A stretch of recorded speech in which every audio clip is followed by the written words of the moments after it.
এত কমিশন হলো, একটা শিক্ষা কমিশন হওয়া দরকার। আমার মনে একটা শিক্ষা কমিশন হওয়া দরকার, যেটা মিলন সাহেব আমার চেয়ে অনেক ভালো বলতে পারবে, যেহেতু অভিজ্ঞ, সে আমার বয়সের ছোট হলে অনেক অভিজ্ঞ। তার সাথে আমি আমেরিকাতে অনেক মিটিং করেছি, অনেক তার যে শিক্ষা, তার যে ভবিষ্যৎ, সেটা সে পালন করতে কিছুটা পেরেছে। তা আগামীতে ইনশাল্লাহ আমরা সবাই দোয়া করি পাবে, কারণ পাবে এই জন্য দেশে দেখেন গণতন্ত্র কথা যারা মুখে বলতো, শিক্ষার কথা তারা বলতো না। গণতন্ত্র প্রথম কারা হত্যা করছে? যে দাউদকান্দি থেকে ভোটের বাক্স নিয়ে এসে না, রশিদ ইঞ্জিনিয়ার না কার, কে শেখ মুজিব তখন ক্ষমতায় ছিল।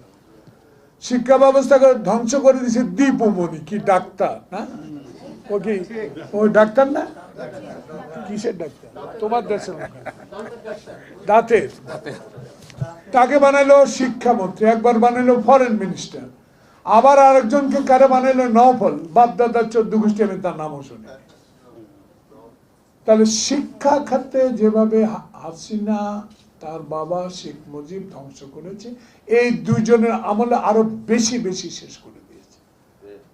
তাই আজকে ডক্টর প্রফেসর মোহাম্মদ ইউনূসের কাছে আমাদের বিনীত অনুরোধ থাকবে, আপনি হয়তোবা আপনার কমিটমেন্ট ইনশাল্লাহ ঠিক থাকবে, রোজার আগে দেশে একটা নির্বাচন হবে, সেই নির্বাচনের প্রস্তুতি নিশ্চয়ই সরকার গ্রহণ করছেন।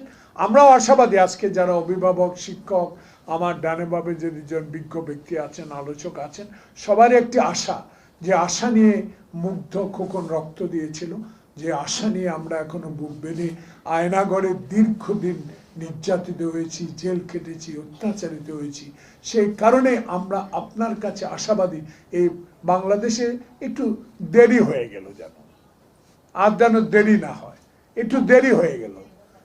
শাহাবুদ্দিন যদি 3 মাসে এরশাদের পরে নির্বাচন দিতে পারে, তা আপনি তো 16 বছরের যে কলঙ্কর অধ্যায় শেষ করে 3 মাস বা 6 মাসের মধ্যেই যদি নির্বাচন দিয়ে বাংলাদেশে আপনার নামটা স্বর্ণাক্ষরে লেখা থাকতো, তবু দেরি হলে আমরা আশাবাদী, আমরা এখনো আপনার কাছে আশাবাদী। এই অবস্থাগুলো যেটা আজকে আজমিরে আপা বলেছেন, বা মিলন বলেছেন, সবক আলোচনা বলেছেন, অভিভাবক বলেছেন, এই সব বিষয় সিদ্ধান্ত নেবে কে? জনপ্রতিনিধি। এখন আমরা শুনি কেউ 300 সিট পাবে, কেউ 200 সিট পাবে, কেউ কেউ মনে করছেন, সন্দেহ প্রকাশ করছেন যে নতুন দলের আরো শক্তিশালী না হওয়া পর্যন্ত নির্বাচন হবে না।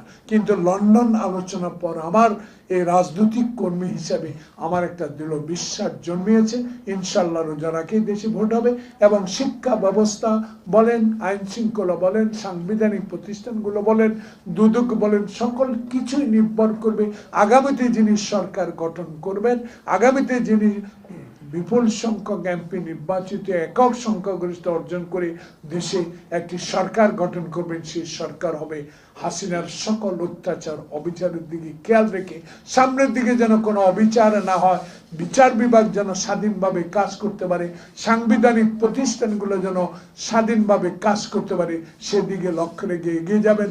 এই ভরসা, এই আশা আমাদের আছে।